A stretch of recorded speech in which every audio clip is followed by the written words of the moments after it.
Sometimes the truth is stranger than fiction, and today I'm going to share 3 stories that demonstrate that. But before we get into today's stories, if you're a fan of the strange, dark, and mysterious delivered in story format, then you've come to the right channel because that's all we do, and we upload 3 or 4 times every week. So if that's of interest to you, please offer the like button a bowl of chips and some guacamole, but replace the guacamole with wasabi. Also, please subscribe to our channel and turn on all notifications so you don't miss any of our weekly uploads. All right, let's get into today's stories.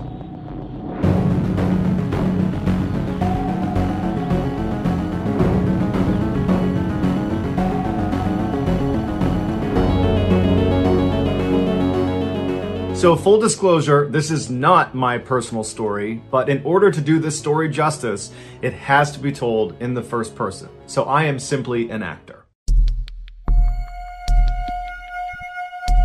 I was once on a US military ship in the wardroom, which is the officer's lounge, when the operations officer came inside. This guy was the definition of not a morning person. He was bleary-eyed, he kind of stumbled in, he was like a zombie holding a bagel. He sits down in front of me, he's barely conscious, and he starts gnawing on his bagel, and I'm sitting with my back to the outboard side of the ship. So that's the outside of the ship behind me, and there's a porthole right next to my head where the sun is coming through, and it's hitting this officer directly on his face. And so the officer's looking up at the sun, he's kind of squinting and blocking the sun from his face, and I'm looking at him expecting him to shift left or right to get out of the path of the sunlight. But instead, this officer slowly reaches for the phone on the wall, he brings it up to his head, and he goes, "Yeah, bridge, this is ops. I need you to adjust our path. Yeah, 156, yep, that's about right. Okay, all right, bye." After he hangs up with the bridge, I'm watching him and he hasn't moved. He's still just looking at the sunlight blazing in on his face. He's just squinting and looking up at it. And then all of a sudden, this port of sunlight just gradually begins to shift off of him and winds up on the wall right behind him where it stops. By ordering the bridge to change the ship's path just slightly, about 15 degrees, it's enough of a change to reposition the sun from his face. He literally redirected thousands of tons of steel and hundreds of people just because he was too lazy to move left or right. I'm in awe. I can't believe he's just done this, and for a second, I worry that he won't realize how unbelievably brilliant this was. And then as I'm looking at him, in between bites, he just looks up at me and smiles and goes back to eating his bagel.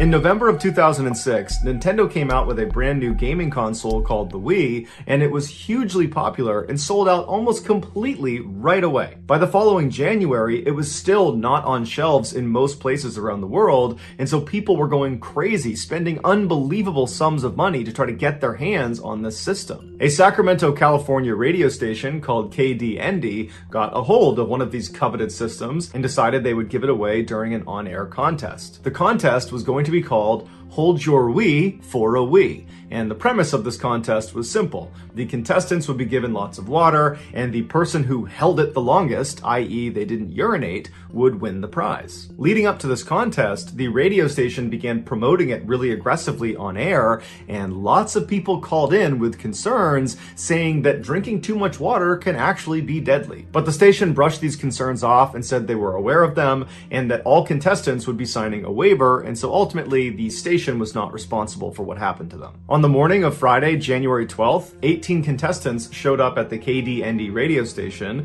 and they signed their waivers, although one of the contestants said the waiver only covered publicity issues, not health and safety concerns. One of the contestants was 28-year-old Jennifer Strange, who was a mother of 3, and she was trying to win this Wii for her kids. She, along with the others, after signing their waiver, were ushered into this room where they were handed 8-ounce water bottles. Every 15 minutes, they would be expected to finish that water bottle and then refill it and do it every 15 minutes. And if at any point they didn't completely finish their water bottle in time, or if they got up to use the bathroom, they would lose the contest. The contest started at 6:45 a.m. and by 8 a.m., after 5 bottles had been drank, a number of the contestants began pulling themselves out to use the bathroom. But the radio staff felt like this contest was going to take a really long time, and so they gave the remaining contestants, that included Jennifer, a larger bottle of water to drink from. Over the next several hours, hours, all of the contestants, except for Jennifer and one other, had dropped out because it was just too painful. They had to go to the bathroom. Jennifer was heard on air saying it hurt so much, and one of the hosts laughed and said, well, do you need to lay down? And then somebody piped up and said, she can't even walk. And so everybody just kind of laughed and did nothing about it. Around this time, a nurse called into the radio station and very emphatically said what they were doing, this contest, was a really bad idea. You're gonna get someone killed from water intoxication. Water intoxication is also known as water poisoning, and in a nutshell, what happens is when you drink too much water, the water dilutes your bloodstream, it can cause swelling in your brain, and it can lead to coma and or death. The host, after hearing this concern, turned and yelled to the remaining contestants, hey, is anybody dying out there? And then the host just kind of laughed and hung up on the nurse. A little while later, you can hear one of the hosts on air comment on how Jennifer's belly looked really strange. It had become totally distended and bloated, and they said it looked like she was pregnant. At some point, Jennifer and the other remaining contestant began vomiting, but instead of dropping out, they just continued to drink more water and did not go to the bathroom. But finally, it became too much for Jennifer to bear, and she dropped out of the contest and she relieved herself. For coming in second place, she received tickets to a Justin Timberlake concert. On her drive home, Jennifer began experiencing this horrific headache to the point where she was just sobbing uncontrollably. Through tears, she called one of her coworkers and said she just was not going to be able to come into work that day. Her head hurt too much. And so after she hung up, her coworker she had just spoken to was really concerned about her and called Jennifer's mother to let her know what was going on. And about an hour later, Jennifer's mother headed over to Jennifer's house to check on her, and she found Jennifer dead in her bathroom from water poisoning. The station was ultimately sued by Jennifer's family, and they were ordered to pay over $16 million in damages. In 2005, 57-year-old Stephen Slevin was a physically healthy man, but mentally he was struggling. He was depressed and felt like his life didn't have any purpose anymore, and so in August of that year, he decided to just go on a road trip. He didn't know where he was going. He just felt like if I get out on the road and just go driving somewhere, I will feel better. And on this road trip, he eventually began drinking alcohol, and before long, he was swerving along the New Mexico highway, and a police officer saw his erratic driving and pulled him over. Once Stephen failed his sobriety test, the police officer arrested him. Stephen was brought to a local detention center where during his booking process, it was discovered that he had a history of mental illness. And so the officers, following that county's policy, segregated him from the rest of the general population in an effort to protect Stephen from himself. They moved him into a padded cell on the first floor, they removed all of his clothing, and they put him in what's called a suicide smock, which looks like a big blanket wrapped around your upper body. And what it does is it keeps inmates warm and modest, but it also prevents them from balling up their clothes and creating a noose they could hurt themselves with. After a few days in this padded cell, Stephen was moved to another, better cell that had a window, it had a shower, it had a toilet, and he was there for 2 weeks under strict medical observation.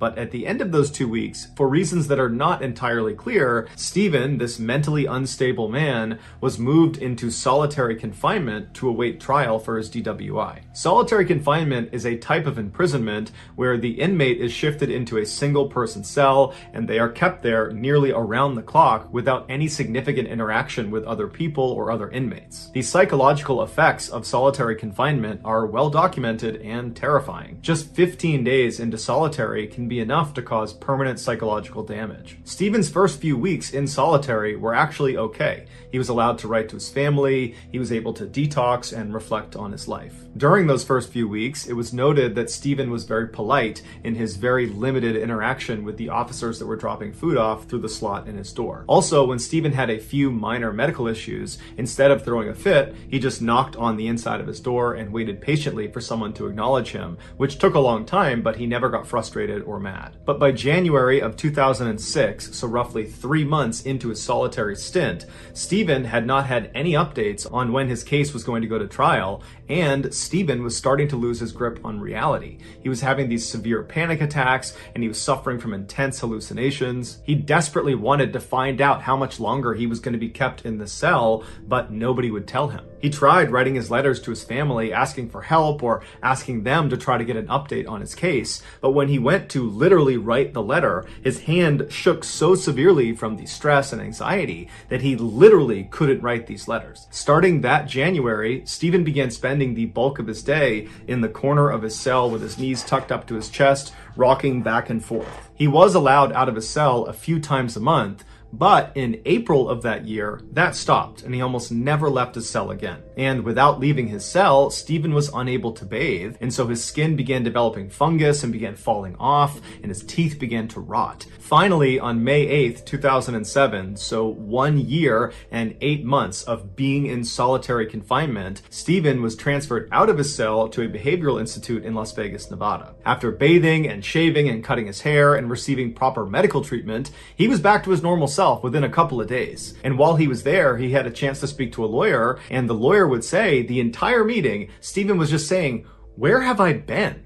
And the lawyer said, you've been in solitary confinement awaiting trial. You've been there for almost 2 years. And to that, Stephen was shocked and literally didn't believe him. He actually couldn't remember that time in his life. It was like it had driven him crazy and he had completely repressed it from his memory. But when the lawyer told him about it, it began to come back into his mind, and he begged the lawyer to not let them send him back to solitary confinement.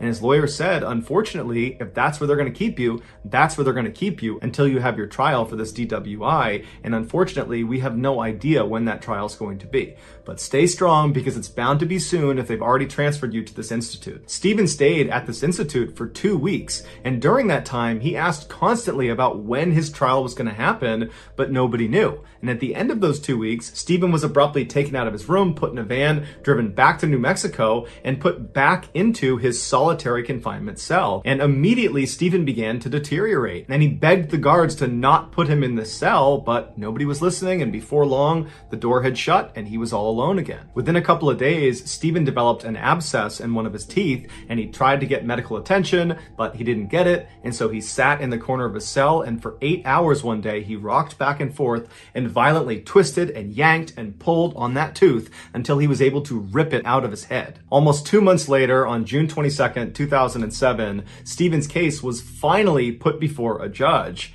and the judge dismissed all of the charges. It's believed the judge found out about this horrible mistreatment of Stephen and took pity on him, but we'll never know. 3 days later, Stephen was released from jail and reunited with his family. He had been in solitary confinement for 2 years without so much as a hearing to tell him what was going on. He had essentially been forgotten about. He would go on to sue the county and win $15.5 million in damages. However, at the same time he's winning this case, he was diagnosed with terminal lung cancer and given less than a year to live.